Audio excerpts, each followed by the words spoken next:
আসসালামু আলাইকুম সবাইকে। আশা করি সবাই ভালো আছেন। ইথিক্যাল হ্যাকিং সিরিজের আজকের এই পর্বে সবাইকে স্বাগতম।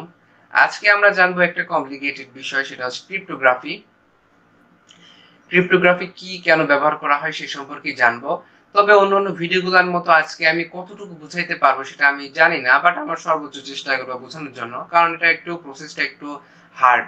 যাই হোক, আমরা প্রেজেন্টেশনটি ওপেন করে নিই। What is cryptography? ক্রিপ্টোগ্রাফি হলো এমন এক ধরনের মেথড যেখানে সেন্ডার ইনক্রিপশন পদ্ধতি ব্যবহার করে রিসিভারকে ডেটা প্রেরণ করে। ওকে, সো এই পদ্ধতিটা কিরকম হয় সেটা আমরা দেখব। উপরে প্রাইভেট কি ইনক্রিপশন লেখা আছে, এটাকে আপনারা অ্যাভয়েড করুন, একটু বড় করে নিন। ওকে, সো এটা হচ্ছে সেন্ডার। সেন্ডার হচ্ছে রিসিভারকে ডাটা প্রেরণ করবে। তো তার জন্য কি করতে হবে? ধরেন এটা হচ্ছে তার ডাটা। এখন এই প্লেন টেক্সট ডাটা, যেটা আমরা আমাদের সবাই বোধগম্য বুঝতে পারি, সেটা যদি রিসিভারকে প্রেরণ করে, মাঝখান থেকে কোনো হ্যাকার বা অ্যাটাকার তো সেটাকে পড়ে ফেলতে পারে, সেটাকে মডিফাই করতে পারে। তো এখন কি উপায়? তো সেই উপায়টাই হচ্ছে যেন না পড়তে পারে আমাদের ডাটা বা পরিবর্তন না করতে পারে। সেই জন্যই সাইফার ডাটা অর্থাৎ প্লেন টেক্সটকে সাইফার টেক্সটে রূপান্তর করতে হয়। এটা হচ্ছে একটা ইনক্রিপশন পদ্ধতি। এই সাইফার ডাটা হচ্ছে একটু উল্টাপাল্টা থাকে, অর্থাৎ ধরেন আপনি লিখে পাঠালেন যে হ্যালো। ওকে, ধরেন হ্যালো, এটা আপনার মনে করেন অনেক গুরুত্বপূর্ণ একটা জিনিস। যাই হোক, আমি একটু করে বললাম আর কি বোঝানোর ক্ষেত্রে। তো হ্যালোটা সাইফার ডাটাতে রয়েছে কি E H S S L M N OP, তো এরকম জাস্ট আছে একটা। কিন্তু অ্যাটাকার বুঝতে পারতেছে না কি ব্যাপার, এটা কি লিখলো। কিন্তু রিসিভার কিন্তু জানে যে আমার কাছে যে কিটা আছে সেই কিটা দিয়ে কিন্তু আমি এই যে আমাদের যে প্লেন টেক্সটটাকে সাইফার টেক্সটে রূপান্তর করছে, এটাকে আমরা ডিক্রিপ্ট করতে পারবো। সে ডিক্রিপ্ট করে এই সেন্ডার যা লেখছে সেটা কিন্তু সে দেখতে পাবে, অর্থাৎ তার ডাটাটা কিন্তু তার কাছে পৌঁছাবে। এবং হ্যাকার বেচারা কনফিউজড হয়ে যাবে যে এটা কিভাবে করছে, এটা কিন্তু সে বুঝতেই পারতেছে না যে আমি তো পড়তেই পারতেছি না, সো সে সেটাকে পরিবর্তন বা কিভাবে করবে। তো এটার মাধ্যমে কি ডেটা সুরক্ষিত থাকে, অর্থাৎ সেন্ডার সুরক্ষিতভাবে রিসিভারকে ডাটা প্রেরণ করে। এই ডেটা প্রেরণ করার পদ্ধতিটাই হচ্ছে, সুরক্ষিতভাবে প্রেরণ করার পদ্ধতিটা হচ্ছে ক্রিপ্টোগ্রাফি। ওকে, আশা করি বুঝাইতে পারছি আমার যতটুকু সম্ভব হয়েছে আমার পক্ষ থেকে। এখন আসুন জানি জেনারেল ক্রিপ্টোগ্রাফির টেকনিক্স, অর্থাৎ তিন ধরনের হয়ে থাকে ক্রিপ্টোগ্রাফি। একটা হচ্ছে সিমেট্রিক ক্রিপ্টোগ্রাফি, সিমেট্রিক কি ক্রিপ্টোগ্রাফি, আর একটা হচ্ছে পাবলিক কি ক্রিপ্টোগ্রাফি। পাবলিককে আমরা অ্যাসিমেট্রিক ক্রিপ্টোগ্রাফি বলতে পারি, সিমেট্রিককে প্রাইভেট ক্রিপ্টোগ্রাফি বলতে পারি। তো আমার কাছে যে ইমেজটা আছে সেটা হচ্ছে প্রাইভেট কি এনক্রিপশন, অর্থাৎ সিমেট্রিক যেটা। এখানে কি হয়? এখানে হয় সেন্ডার যে ডাটাটা প্রেরণ করে, অর্থাৎ সেন্ডার যে ডাটাটা প্রেরণ করে, যে কিটা ব্যবহার করে, এটা হচ্ছে এনক্রিপ্টেড ডাটার জন্য একটা কি। অনেক সময় মেগা ফোল্ডারে ঢোকার সময় আমাদের কাছে একটা কি চায়। আবার হচ্ছে ধরেন যে আমরা কোনো ওই সফটওয়্যার পেইড সফটওয়্যার হচ্ছে পারচেজ করলাম, করার পরে ঢোকার সময় একটা কি আমাদের দিয়ে দেয়, সে কি ব্যবহার করে সেখানে অ্যাক্সেস নিতে হয়। এরকম কোনো কিছু একটা। ওকে, তো সেন্ডার যে কি ব্যবহার করে এই প্লেন টেক্সটটাকে সাইফার টেক্সটে রূপান্তর করে, রিসিভার সেই সেম কি, অর্থাৎ ইনি যদি কিটা তার এবিসি হয়ে থাকে, সেও এই এবিসি কিটা ব্যবহার করে ইনক্রিপশন ডাটাকে ডিক্রিপশন করে সেই ডাটাটা সে পড়তে পারবে। আশা করি বুঝতে পারছেন। অর্থাৎ এখানে ইনক্রিপশন কি এবং ডিক্রিপশন কি সেম হয়ে থাকে। তারপর যেটা আছে সেটা হচ্ছে পাবলিক কি ক্রিপ্টোগ্রাফি, যেটা হচ্ছে অ্যাসিমেট্রিক। তো এখানে আমি বুঝাই দিই। এখানে কি হয়,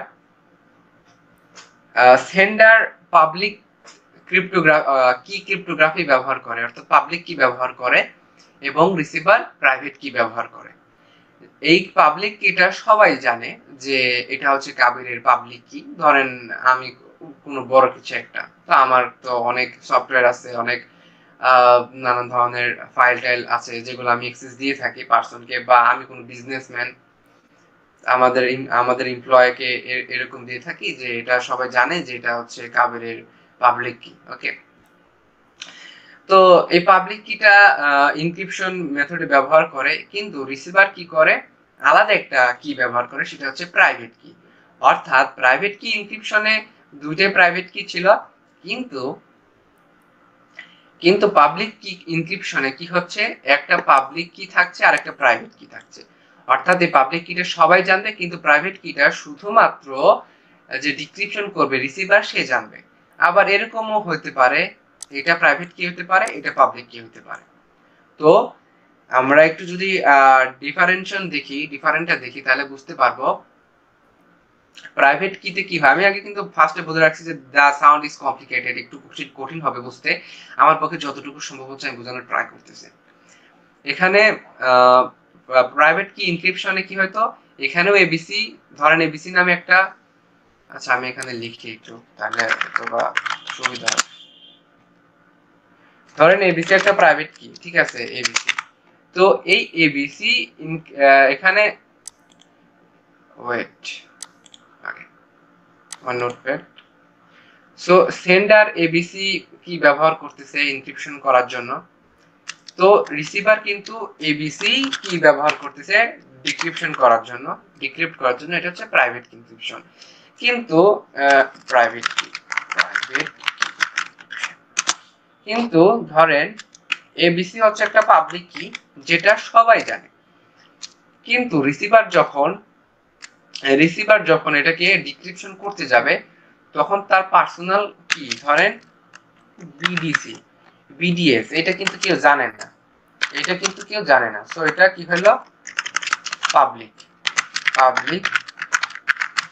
কি।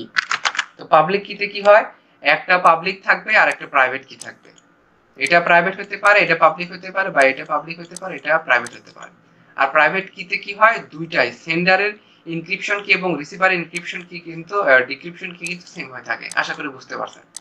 আর একটু যদি কমপ্লিকেটেড আরো মনে হয় অবশ্যই কমেন্ট করবেন, আমি নেক্সট কোন ভিডিওতে আরেকটু বুঝাই দেওয়ার ট্রাই করব। তারপর যেটা আছে সেটা হচ্ছে হ্যাশ ফাংশন। হ্যাশ ফাংশন সম্পর্কে আমরা আজকে আলোচনা করব না, এটা আমরা ফিউচারে এই সম্পর্কে বিস্তারিত জানবো। এখানে মূলত এটা হচ্ছে একটা এনক্রিপশন মেথড, বাট এখানে কোনো পাবলিক বা প্রাইভেট কি এর কোনো প্রয়োজন নেই। মডার্ন ক্রিপ্টোগ্রাফি টেকনিক, এখানে হচ্ছে সিআইএ মডেল ফলো করে, যেখানে হচ্ছে কনফিডেন্সিয়ালিটি, ইন্টিগ্রিটি এবং অ্যাভেলেবিলিটি। ওকে, সো এখানে কি হয়, কনফিডেন্সিয়ালিটি হচ্ছে আমি যে ডাটাটা প্রেরণ করব, আমি যে ডাটাটা রিসিভারকে প্রেরণ করব সেটা শুধুমাত্র সেই পড়তে পারবে, দেখতে পারবে, মাঝখান থেকে কোনো অ্যাটাকার পড়তে পারবে না। এটা হচ্ছে কনফিডেন্সিয়ালিটি, অর্থাৎ যাকে পাঠাবো সে শুধু পড়তে পারবে।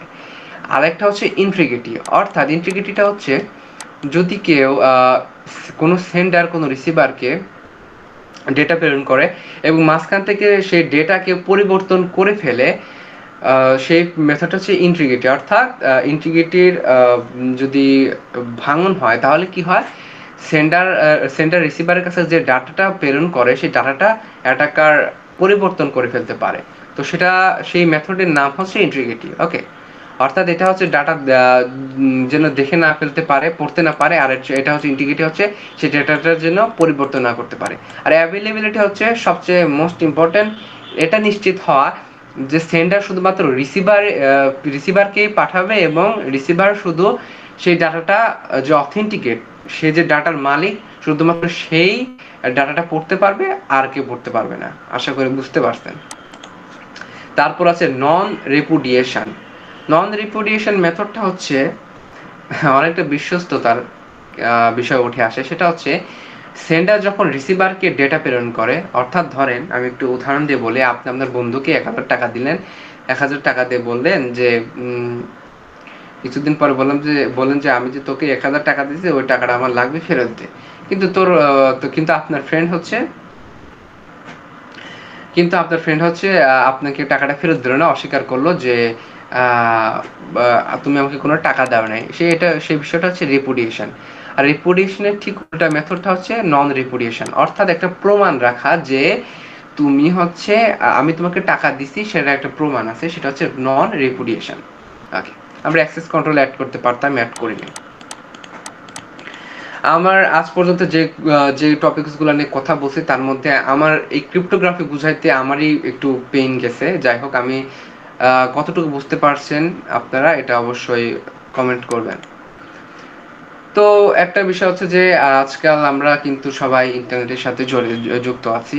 তো আমাদের ডেটাটা কিন্তু আমাদের জন্য অনেক ইম্পর্টেন্ট। সেই ডেটাটার জন্য যদি সুরক্ষিত না থাকে, সেই ডেটাটা যদি অ্যাটাকারের কাছে চলে যায়, তাহলে কিন্তু আমাদের প্রাইভেসির ভাঙন হবে। যারা বিজনেস, যারা অনেক বড় বড় বিজনেসম্যান, তাদের বিজনেস ডিলগুলো কিন্তু ব্যর্থ হবে। তাদের মধ্যকার যে ব্যক্তিগত সেন্সিটিভ ইনফরমেশন আছে সেগুলো কিন্তু বের হয়ে যাবে। তো সেগুলোর জন্য আসলে কিন্তু যারা ক্রিপ্টোগ্রাফার আছে, ক্রিপ্টো অ্যানালাইজার আছে, তাদের কিন্তু ডিমান্ডটা কিন্তু দিন দিন বেড়েই চলছে। তো আশা করা যায় আপনারা আজকে মোটামুটি ক্রিপ্টোগ্রাফি সম্পর্কে বুঝতে পারছেন। যদি তাও না বুঝতে পারেন অবশ্যই আমাকে জানাবেন। আমার ফেসবুক গ্রুপ এবং পেজের লিঙ্ক দেওয়া থাকবে, আমার সাথে পেজে যোগাযোগ করতে পারেন। যাই হোক, আজ এই পর্যন্ত ছিল। সবাই ভালো থাকবেন, সুস্থ থাকবেন। আল্লাহ হাফেজ।